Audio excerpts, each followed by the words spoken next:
Mayor Sines and other folks, Chief Landina and other folks. So I want people to hear from the local communities. And again, look, these are, and I emphasize, mainly South Texas, Hispanic, Democratic elected officials saying we need a pause and we need some help down here at the border. We're very compassionate. We understand. Most of us, come from families from Mexico. My father was born in Mexico, Guerrero, Tamaulipas, became a legal resident, became a naturalized citizen. They follow our procedures. And what they see, there's a underground tension in many ways in the Hispanic community saying, hold it, we followed this procedure, we followed the steps, and we're seeing people just come in. And I think you heard from folks that were saying also, hey, we're concerned about this overcapacity. What is the end game here? You heard about how they're going to parks. And so when families want to go out there, what do we happen? You saw what happened in La Jolla, where they released people without even saying, and it was not Border Patrol, it was a local NGO, and not telling the folks in La Jolla what was happening down there. And you hear there, you hear about safety concerns. Roma, Texas, as you know, in Stark County, it's right at the border. I'm very familiar. That's part of my district. La Jolla is part of my district. And people cross and they're walking through the streets and neighborhoods, and they're saying, hey, people are just walking through. You heard from some of the school officials say, hey, what about our schools? And there have been lockdowns in schools because they're right at the border, and people start just coming through and they worried about their kids. So, and again, I've always said this, and you've heard me say it, you don't have to listen to me. They don't have to listen to me. The administration doesn't need to listen. I've been very respectful, very supportive of the administration. But something has to change when it comes to border immigration issues on that. And again, we had the Border Patrol chiefs. We heard from Chief Ortiz. You heard about how hospitals are overloaded, as Mayor Sines said. Hey, sometimes you have to pit a undocumented person that goes to a hospital with somebody that lives in Laredo or somewhere else. I mean, there's limited spaces. What do you do? And it's not fair to pit a undocumented person to a U.S. citizen. And, we represent, our residents, the citizens here. So this are, I think, and I'll close on this, and I'll let you talk about the letter. We have we put a joint letter together. And I'll let the senator and I'll follow up on that. But I thought it was important for the senator to hear directly from the communities and how they feel about this. You want to talk about that? I do. Thank you very much. And to the members of the press who are here, thank you. This is a story that needs to be covered. If this were the 28th Congressional District, figuratively, the room would be full of folks from all over the world unvaccinated. You would have a hard time moving around. And I don't think people can appreciate what's going on at the border until you listen to the people who live there. So we'll do another phone call, and we're going to stream this one. We're going to find a way so that if you're interested in what's going on at the border, you can hear from the people who live through it. So what have we come to conclude? Comprehensive immigration reform, in my view, is still very much needed. But you can't legalize people, in my opinion, until you first secure the border.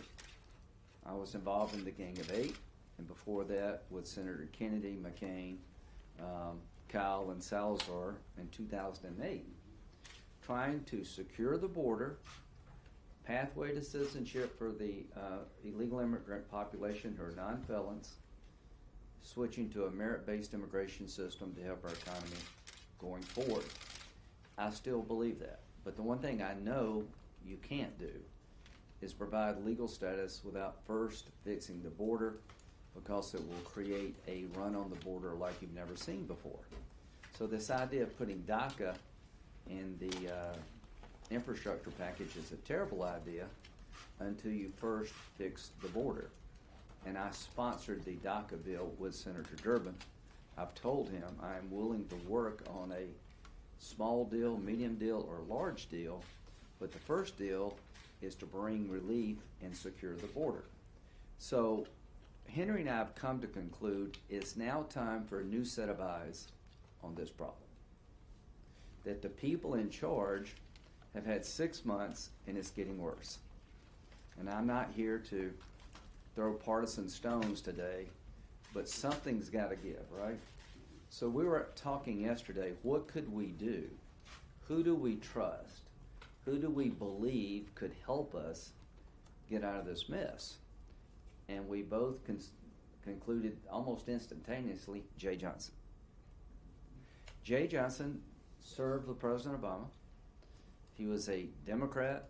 I have a lot of respect for Jay. He was general counsel at DOD, and he dealt with these issues as secretary. So the bottom line for me is that we're urging President Biden to create a special position to bring order to chaos, put somebody in charge whose focus is just on the border and all the problems associated with it, that would have credibility in the eyes of Congress, and that's Jay Johnson.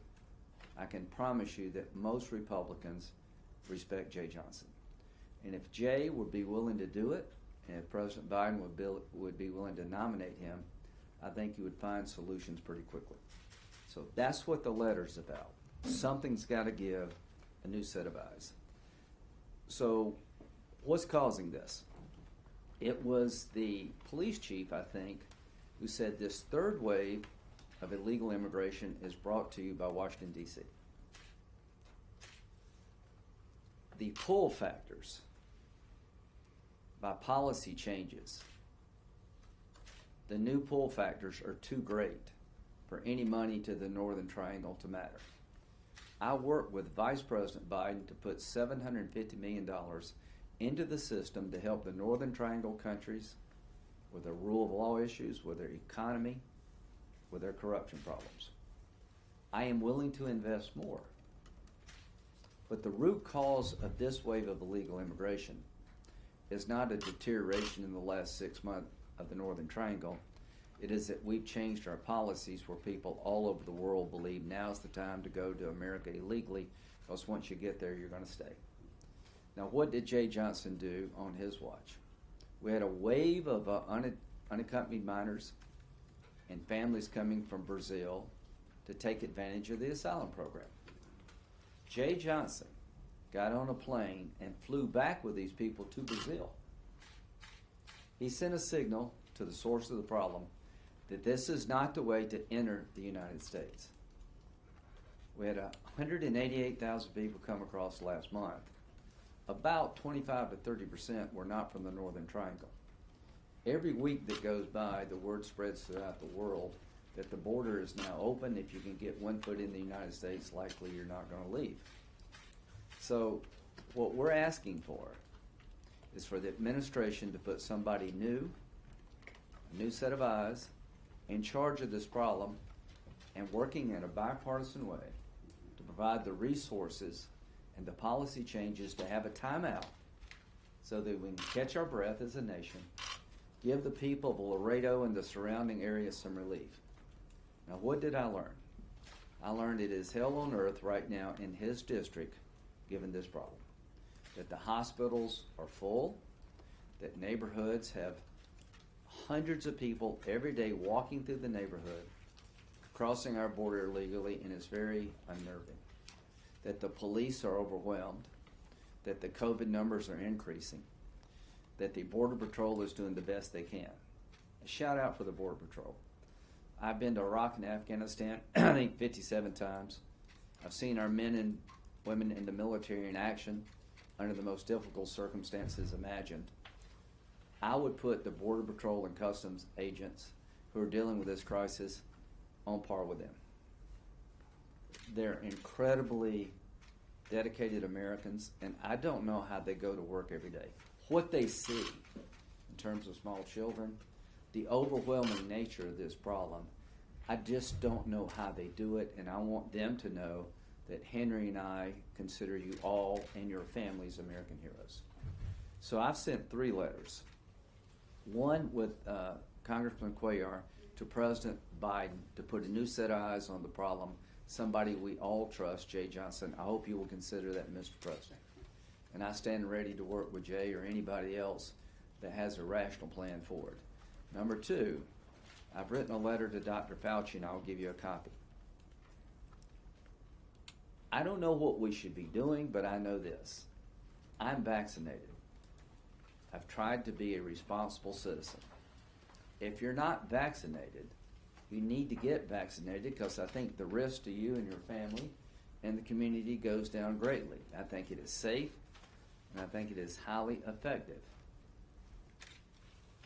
How you control the COVID problem in America must include an analysis of the border.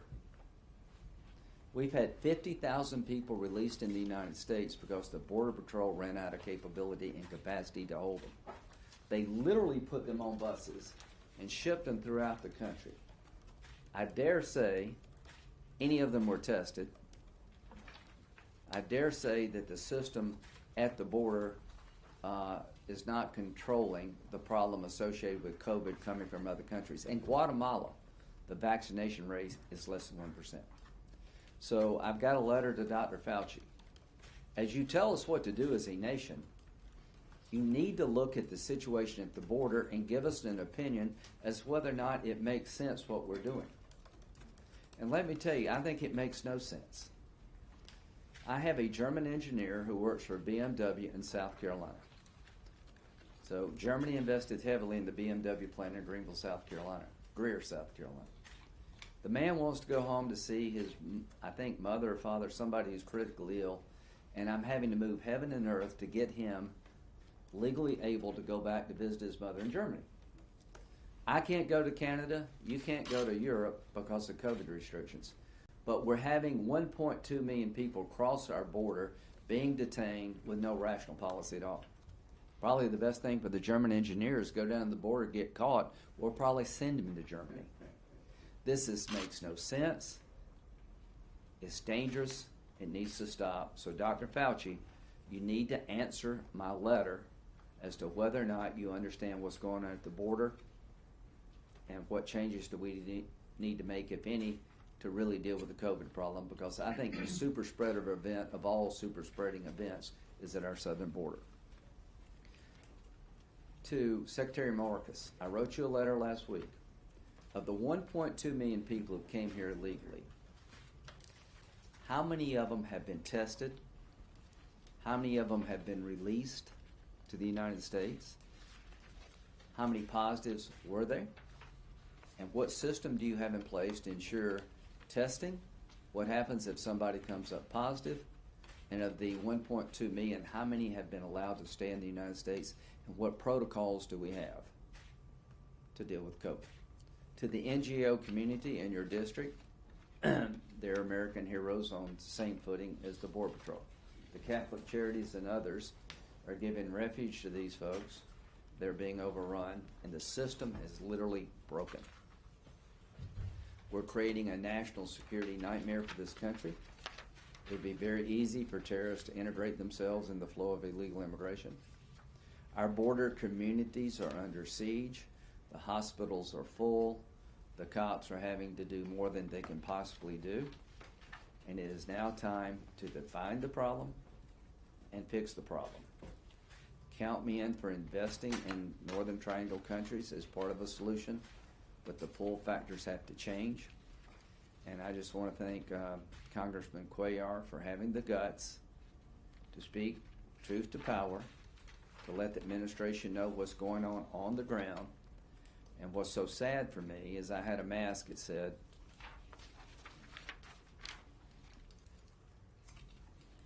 "Mask up the border." I mean, if you're really worried about who should be wearing a mask, you need to fix the border.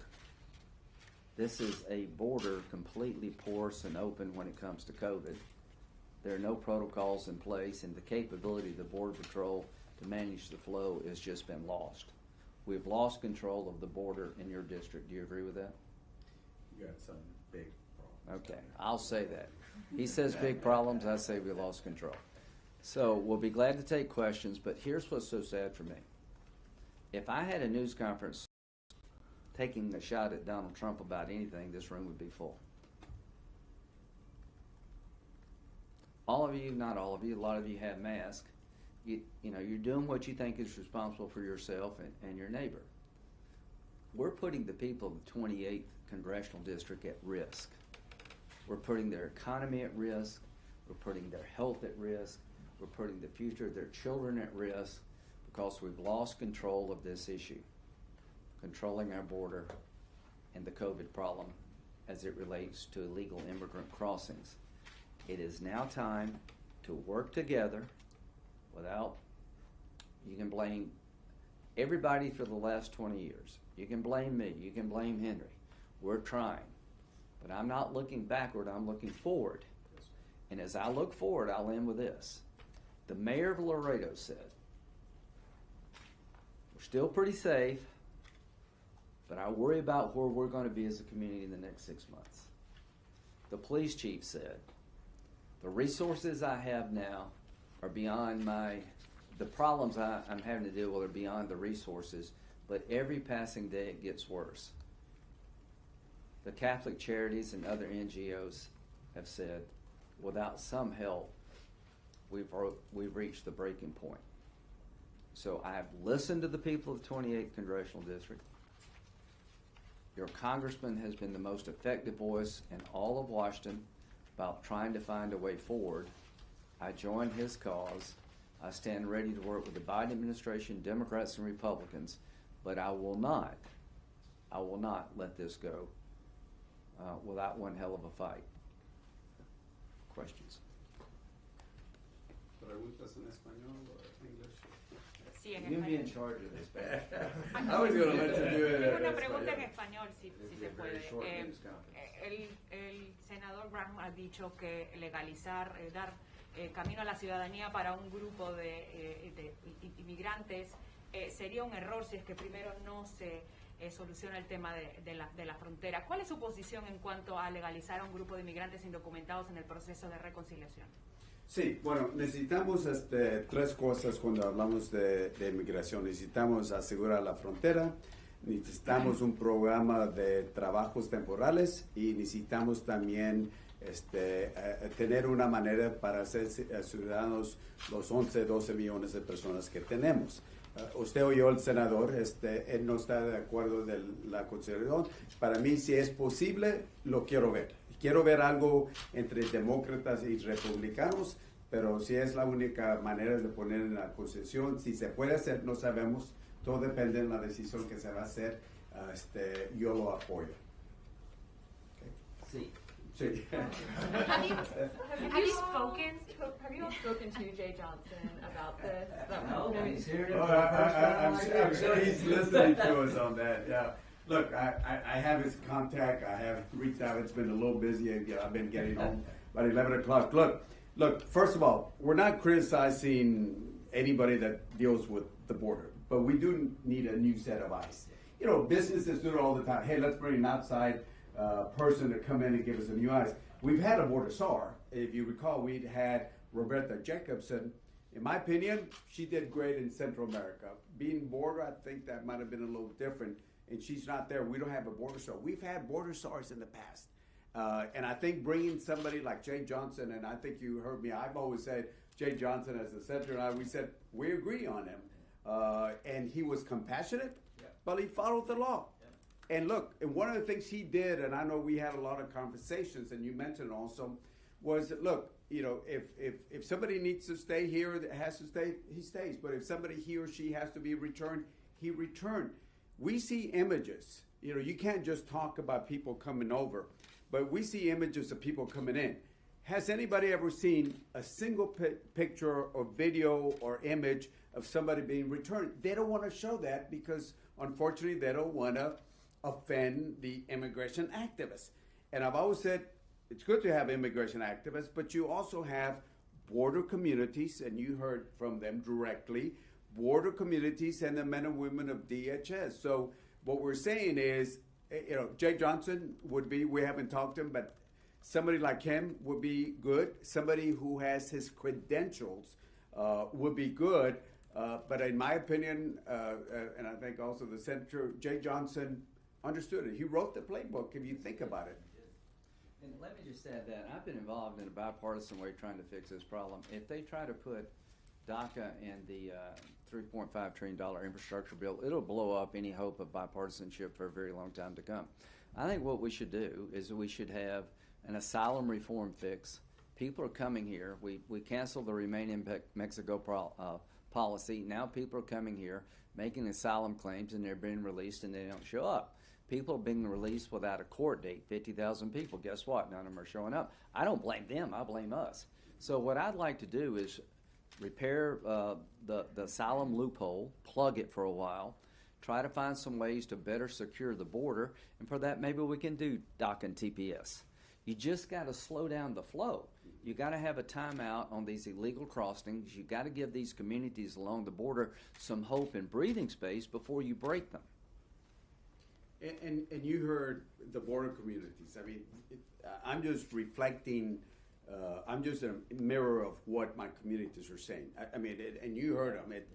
I have not said anything else that my border communities. Remember the profile I gave you? They're, you know, again, I want to get political, but they're Democrat, they're Hispanic mainly down there. They're Americans, but they're saying, you know, forget about political party. We need help down here. And look, last week over 20,000 individuals. Yesterday, day before yesterday, there was a group of 509 people in one group itself. Steph, you wrote about the story about the 50 people on prosecutorial discretion. Last week it was actually 55,000 people. That basically, people are being put on the honor system to show up on immigration. With that, I don't think the honor system should be the protocol that you should use, because as you wrote, people are not showing up. They're not given a notice to appear. So you have the notice to appear, then you have the prosecutorial discretion, the 55,000 plus. You have large numbers, and I've asked the administration very respectfully, what is the end game?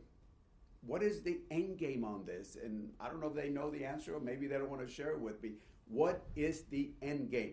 And as the senator said, we got to look at push factors and we got to look at pull factors. If you just focus on the push factors down there, we've invested billions of dollars. You worked on the Senate side here. I worked with Kay Ranger, Republican from Fort Worth, on the 750 on the House side on the appropriations.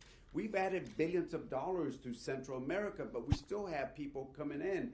Push factors, but the pull factors.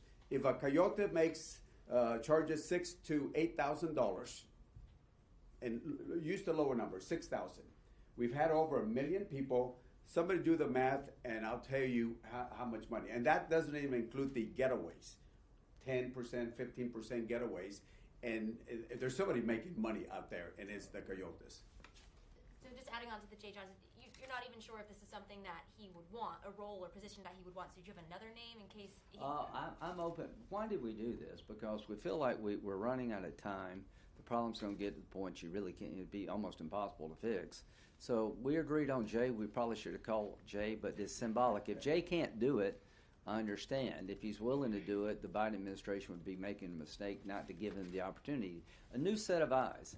And I don't care who people voted for in the 28th Congressional District in 2020.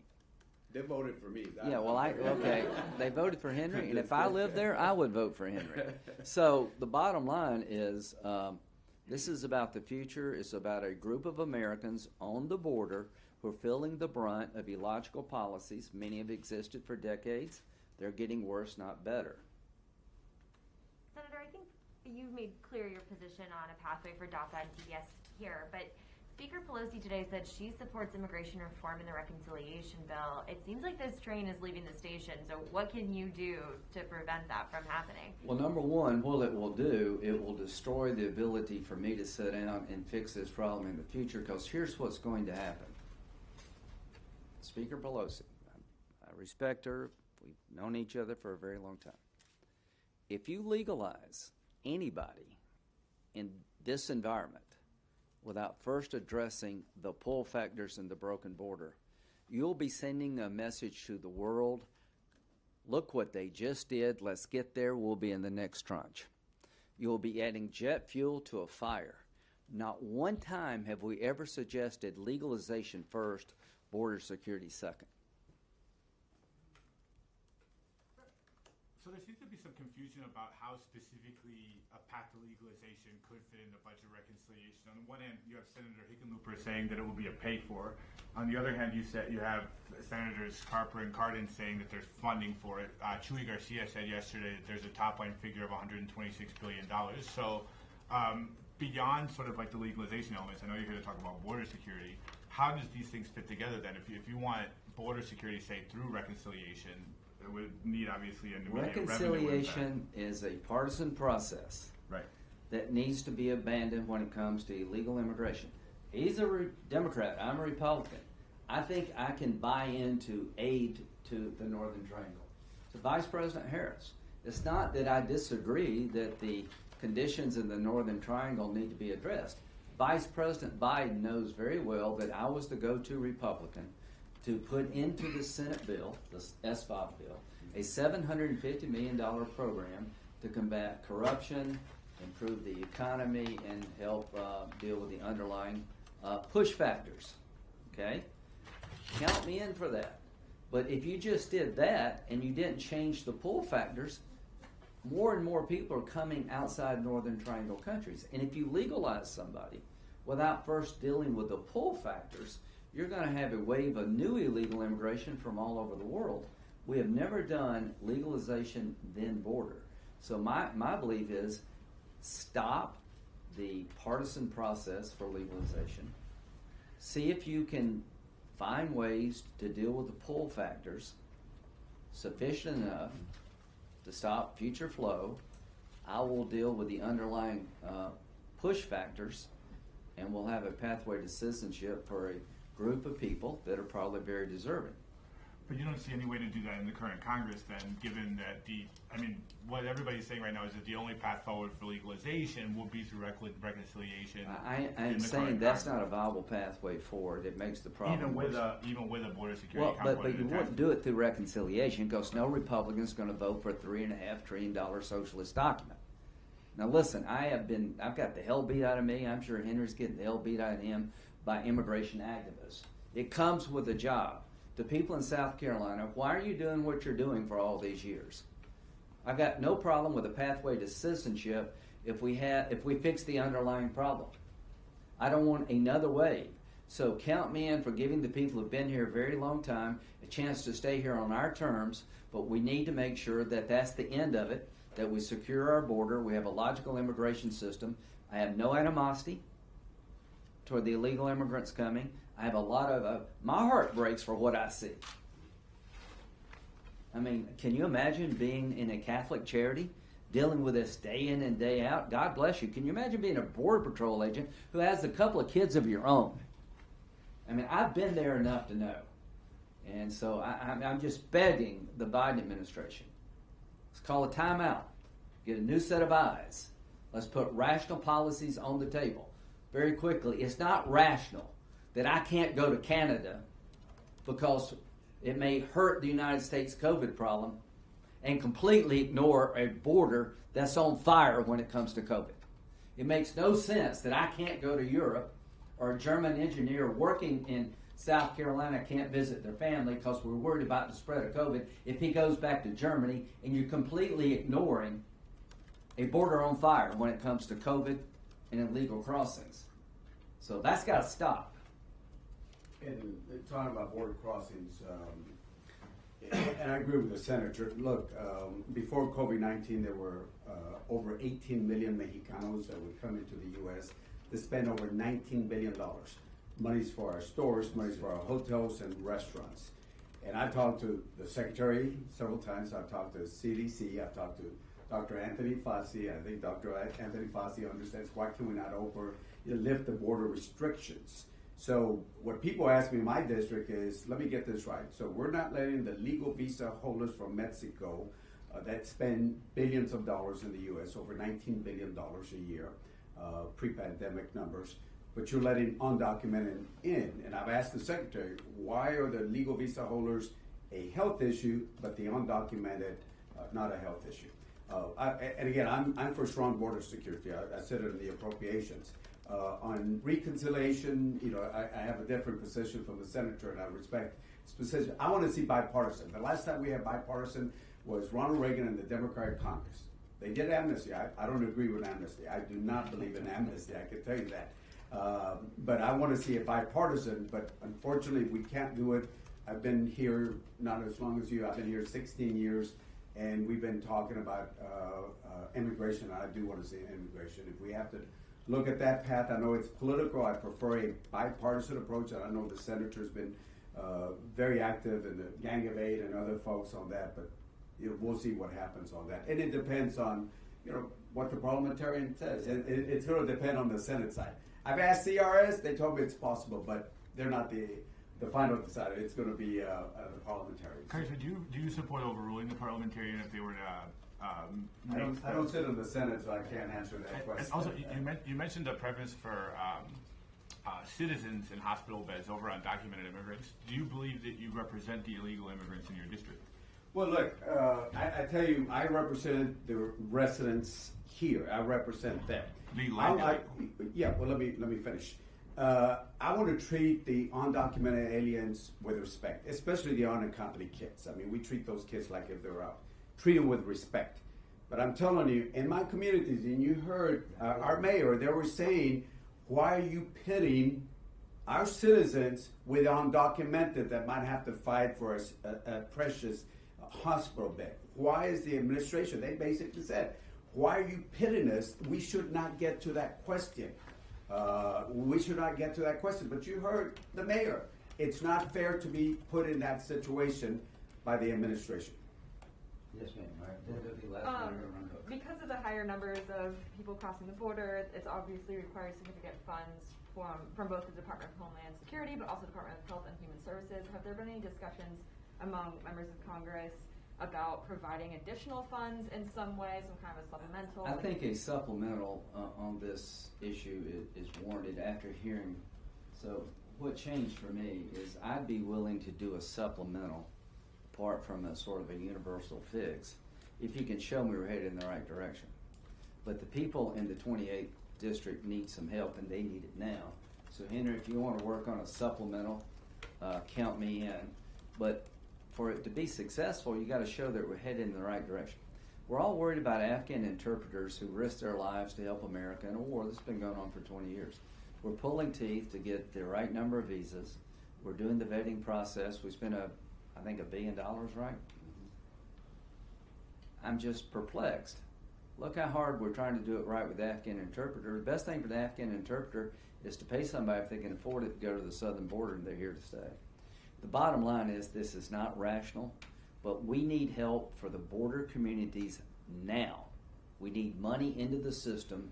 They're being overwhelmed, but that money has to be part of an overall plan to have a timeout. Then we can discuss what to do in terms of citizenship and all the other combinations.